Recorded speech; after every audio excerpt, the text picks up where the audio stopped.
ಇವತ್ತೊಂದು ತುಂಬಾ ಸಿಂಪಲ್ ಆದಂತಹ ರೆಸಿಪಿನ ನೋಡೋಣ. ರೆಸಿಪಿ ಸಿಂಪಲ್ ಆಗಿರ್ಬೋದು, ಆದರೆ ರುಚಿ ಮಾತ್ರ ಅದ್ಭುತವಾಗಿರುತ್ತೆ. ನಮ್ಮ ದುರ್ಗ ದಾವಣಗೆರೆ ಸೈಡ್ ಜನಕ್ಕೆಲ್ಲ ಸಪ್ಪೆ ಸಾಂಬಾರು ಅಂದರೆ ಅಷ್ಟು ಇಷ್ಟಪಟ್ಟು ತಿಂತಾರೆ. ಮುದ್ದೆ ಜೊತೆಗೆ ಈ ಸಾಂಬಾರು ಒಳ್ಳೆ ಕಾಂಬಿನೇಷನ್ ಆಗಿರುತ್ತೆ. ಬನ್ನಿ ಹೇಗೆ ಮಾಡ್ಕೊಳ್ಳೋದು ಅಂತ ನೋಡೋಣ. ಈ ಸಾರನ್ನ ಯೂಶ್ವಲಿ ಒಂದು ಹೊತ್ತಿಗೆ ಅಂತ ಮಾಡ್ಕೊಳ್ತಾರೆ. ಇದನ್ನು ಒಪ್ಪತ್ತಿನ ಸಾರು ಅಂತಲೇ ಹೇಳ್ತಾರೆ. ಮನೆಯಲ್ಲಿ ತರಕಾರಿ ಇಲ್ಲದೆ ಇದ್ದಾಗ ಅಥವಾ ಬಾಯಿ ಕೆಟ್ಟಾಗ ಈ ಥರ ಸಾರು ಮಾಡ್ಕೊಂಡು ಮುದ್ದೆ ಜೊತೆ ಊಟ ಮಾಡಿದ್ರೆ ತುಂಬಾ ಚೆನ್ನಾಗಿರುತ್ತೆ. ಈ ಸಾರು ಮಾಡಲಿಕ್ಕೆ ನಾನಿಲ್ಲಿ ತೋರಿಸ್ತಿದ್ದೀನಲ್ವ, ಈ ಥರ ಚಿಕ್ಕ ಬೌಲಲ್ಲಿ 2 ಬೌಲಷ್ಟು ತೊಗರಿಬೇಳೆನ ತೊಗೊಂಡಿದ್ದೀನಿ. ಹಾಗೆ ಅದೇ ಬೌಲಲ್ಲಿ 1 ಬೌಲಷ್ಟು ಹೆಸರು ಬೇಳೆನ ಸೇರಿಸ್ಕೊಂಡಿದ್ದೀನಿ. ಸೇಮ್ ಬೌಲಲ್ಲಿ 1 ಬೌಲಷ್ಟು ಅವರೆಬೇಳೆ ಸೇರಿಸ್ಕೊಂಡಿದ್ದೀನಿ. ಈ ಸಾರನ್ನ ಬರೀ ಅವರೆಬೇಳೆ ಅಥವಾ ಬರೀ ತೊಗರಿ ಬೇಳೆಲಿ ಕೂಡ ಮಾಡ್ಕೋಬೋದು. ನಾನಿಲ್ಲಿ ಸ್ವಲ್ಪ ಟೇಸ್ಟ್ ಚೆನ್ನಾಗಿರಲಿ ಅಂತ 3 ಥರ ಬೇಳೆಗಳನ್ನು ಮಿಕ್ಸ್ ಮಾಡಿ ಸೇರಿಸ್ಕೊಳ್ತಾ ಇದ್ದೀನಿ. ಒಂದು 3 ರಿಂದ 4 ಸಲ ಚೆನ್ನಾಗಿ ವಾಶ್ ಮಾಡಿಬಿಟ್ಟು ಒಂದು ಅರ್ಧ ಚಮಚದಷ್ಟು ಉಪ್ಪು ಹಾಕಿಬಿಟ್ಟು ಒಂದು ಮೀಡಿಯಮ್ ಸೈಜ್ ಟೊಮೊಟೊ ಹಣ್ಣನ್ನು ಈ ಥರ ಸ್ವಲ್ಪ ದೊಡ್ಡದಾಗಿ ಕಟ್ ಮಾಡ್ಕೊಂಡು ಸೇರಿಸ್ಕೊಂಡು ಬೇಯಲಿಕ್ಕೆ 1.5 ಲೋಟದಷ್ಟು ನೀರನ್ನ ಸೇರಿಸಿ ಕುಕ್ಕರ್ ಲಿಡ್ನ ಕ್ಲೋಸ್ ಮಾಡಿ 1 ವಿಷಲ್ ಬರೆಸ್ಕೊಳ್ತಾ ಇದ್ದೀನಿ. ಮೀಡಿಯಮ್ ಫ್ಲೇಮಲ್ಲಿ ಇಟ್ಕೊಂಡು ಬೇಯಿಸ್ಕೊಂಡ್ರೆ ಒಂದೇ ವಿಷಲ್ ಸಾಕಾಗತ್ತೆ, ಬೇಳೆ ಚೆನ್ನಾಗಿ ಬೇಯುತ್ತೆ. ಯೂಶ್ವಲಿ ಈ ಸಾರಿಗೆ ಟೊಮೊಟೊ ಯಾರೂ ಬಳಸೋದಿಲ್ಲ, ಆದರೆ ನಾನು ಒಂದು ಮೀಡಿಯಮ್ ಸೈಜ್ ಟೊಮೊಟೊನ ಬಳಸ್ತೀನಿ. ನಿಮ್ಗೆ ಇಷ್ಟ ಇದ್ದರೆ ಹಾಕ್ಕೋಬೋದು, ಬೇಡ ಅಂದರೆ ಸ್ಕಿಪ್ ಮಾಡ್ಬೋದು. 1 ವಿಷಲ್ ಬಂದಾದ ನಂತರ ನಾನಿಲ್ಲಿ ಪ್ರೆಷರ್ ಹೋದ್ಮೇಲೆ ಕುಕ್ಕರ್ ಲಿಡ್ನ ಓಪನ್ ಮಾಡಿ ನೋಡ್ತಾ ಇದ್ದೀನಿ. ನೋಡ್ತಿರ್ಬೋದು ಬೇಳೆ ಎಲ್ಲ ಚೆನ್ನಾಗಿ ಬೆಂದಿದೆ. ಇಷ್ಟು ಬೆಂದರೆ ಸಾಕಾಗತ್ತೆ. ತೀರಂ ಬೇಳೆ ಕರ್ಗೋಗೋ ಥರ ಬೇಯಿಸ್ಕೊಡೋದು ಬೇಡ. ಈ ಥರ ಸ್ವಲ್ಪ ಬೇಳೆ ಇದ್ದರೆ ಚೆನ್ನಾಗಿರುತ್ತೆ. ಬೇಳೆ ಬೇಯಿಸ್ಕೊಂಡಾದ ನಂತರ ನಾನಿಲ್ಲೊಂದು ಪಾತ್ರೆಗೆ ಒಗ್ಗರಣೆ ಮಾಡ್ಕೊಳ್ಲಿಕ್ಕೆ 1-2 ಚಮಚದಷ್ಟು ಎಣ್ಣೆ ಸೇರಿಸ್ಕೊಂಡಿದ್ದೀನಿ. ಎಣ್ಣೆ ಬದಲಾಗಿ ತುಪ್ಪ ಬಳಸ್ಕೋಬೋದು. ಈ ಸಾರನ್ನ ವಿಶೇಷವಾಗಿ ಬಾಣಂತಿಯವರಿಗೆ ಅಂತ ಕೊಡ್ತಾರೆ. ಬಾಣಂತಿಯವ್ರಿಗೆ ಕೊಡೋದಿದ್ರೆ ತುಪ್ಪದ ಒಗ್ಗರಣೆ ಹಾಕಿಕೊಟ್ರೆ ಸಾಂಬಾರು ತುಂಬಾ ಚೆನ್ನಾಗಿರುತ್ತೆ.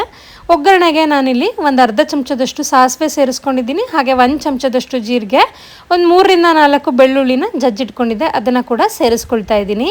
ಈ ಸಾರಿಗೆ ಒಳ್ಳೆ ರುಚಿ ಕೊಡೋದು ಅಂದ್ರೆ ಬೆಳ್ಳುಳ್ಳಿ ಹಾಗೆ ಜೀರಿಗೆ. ಹಾಗಾಗಿ ಅದೆರಡನ್ನೂ ಕೂಡ ಸ್ವಲ್ಪ ಹೆಚ್ಚಿಗೆ ಸೇರಿಸ್ಕೊಳ್ಳಿ. ಇದಿಷ್ಟನ್ನು ಕೂಡ ಸ್ವಲ್ಪ ಎಣ್ಣೆಯಲ್ಲಿ ಚೆನ್ನಾಗಿ ಫ್ರೈ ಮಾಡ್ಕೊಂಡ ನಂತರ ನಾನಿಲ್ಲಿ ಒಣಮೆಣಸಿನ್ಕಾಯಿ ಹಾಗೆ ಕರಿಬೇವನ್ನ ಸೇರಿಸ್ಕೊಳ್ತಾ ಇದ್ದೀನಿ. ಒಗ್ಗರಣೆಗೆ ಒಣಮೆಣಸಿನ್ಕಾಯಿ ಬಳಸೋದ್ರಿಂದ ಈ ಸಾರು ಖಾರ ಇರೋದಿಲ್ಲ, ತುಂಬಾ ಮೈಲ್ಡಾಗಿರುತ್ತೆ.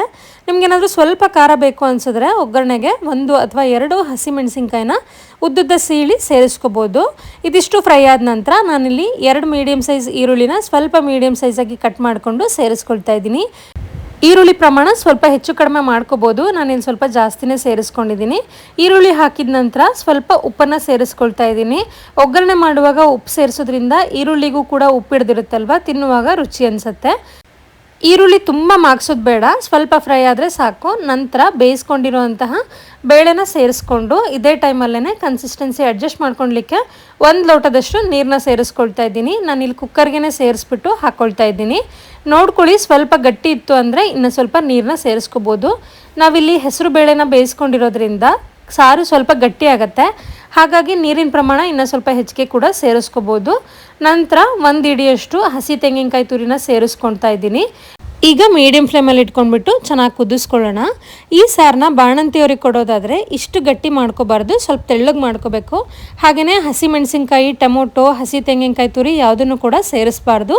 ಬರೀ ಒಣ ಮೆಣಸಿನ್ಕಾಯಿ ಒಗ್ಗರಣೆ ಕೊಡಬೇಕಾಗತ್ತೆ. ಚೆನ್ನಾಗಿ ಕುದಿ ಬರೋವರೆಗೂ ಕುದಿಸ್ಕೊಳ್ಳಿ. ಇದಕ್ಕೆ ಯಾವುದೇ ಥರ ಹುಣಸೆ ರಸ ಆಗಲಿ ಸಾಂಬಾರು ಪುಡಿ ಆಗಲಿ ಬಳಸೋ ಅವಶ್ಯಕತೆ ಇರೋದಿಲ್ಲ. ಇಷ್ಟೇ ಸಿಂಪಲಾಗಿ ಮಾಡಿಕೊಂಡ್ರೂ ಕೂಡ ಸಾಂಬಾರು ರುಚಿ ತುಂಬಾ ಚೆನ್ನಾಗಿರುತ್ತೆ.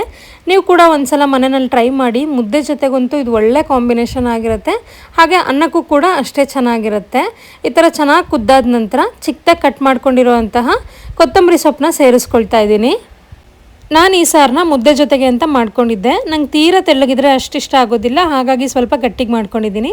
ನೀವೇನಾದರೂ ಬರೀ ರೈಸ್ ಜೊತೆ ತಿನ್ನೋಕೆ ಮಾಡ್ಕೊಂಡಿದ್ರೆ ಸ್ವಲ್ಪ ತೆಳ್ಳಗೆ ಮಾಡ್ಕೋಬೋದು. ನಿಮಗೇನಾದರೂ ರೆಸಿಪಿ ಇಷ್ಟ ಆಗಿದ್ರೆ ಪ್ಲೀಸ್ ಲೈಕ್ ಮಾಡಿ, ಹಾಗೆ ಸಬ್ಸ್ಕ್ರೈಬ್ ಮಾಡಿಕೊಂಡು ಸಪೋರ್ಟ್ ಮಾಡಿ. Thank you for watching this video.